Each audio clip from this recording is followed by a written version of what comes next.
So, when ఈ complicated సిస్టే ఎక్కువగా 3 కంటే 4 సెంటీమీటర్ కంటే క్రాస్ అయ్యి ఉన్నప్పుడు మాత్రం దాని మానిటరింగ్‌తో పాటు దానికి మెడికేషన్ కూడా అంతే అవసరం. ఆ మెడికేషన్ అనేది తీసుకోకపోతే ఏమవుతుంది?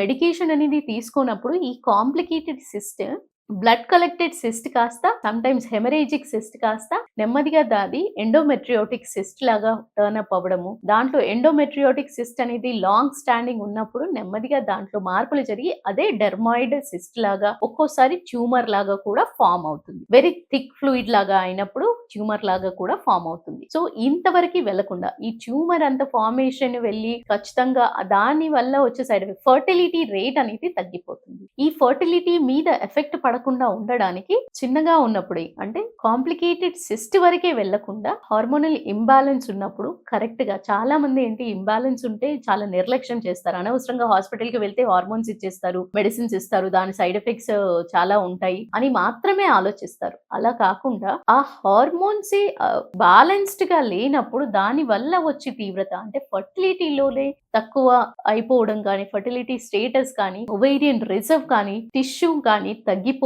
అనేది చాలా ఎక్కువ శాతం అవుతుంది. ఎప్పుడైతే సిస్ట్‌లు పెరుగుతూ ఉన్నప్పుడు. కాబట్టి ఎప్పుడైతే ఇర్రెగ్యులర్ పీరియడ్స్ ఉంటాయో డెఫినైట్‌లీ చిన్నగా ఉన్నప్పుడే దానికి ట్రీట్మెంట్ తీసుకుంటూ మన లైఫ్ స్టైల్‌లో మార్పులు చేసుకున్నప్పుడు చాలా వరకి కాంప్లికేషన్స్ అనేది తగ్గించగలుగుతారు. మీరు ఆశించినట్టుగా నంబర్ ఆఫ్ మెడికేషన్ కూడా తగ్గించుకోవడానికి అవకాశం బిగినింగ్ స్టేజ్‌లోనే ఉంటుంది. సో, ఈ వీడియో మీకు హెల్ప్ అయిందని అనుకుంటున్నాను. Thank you. నమస్తే.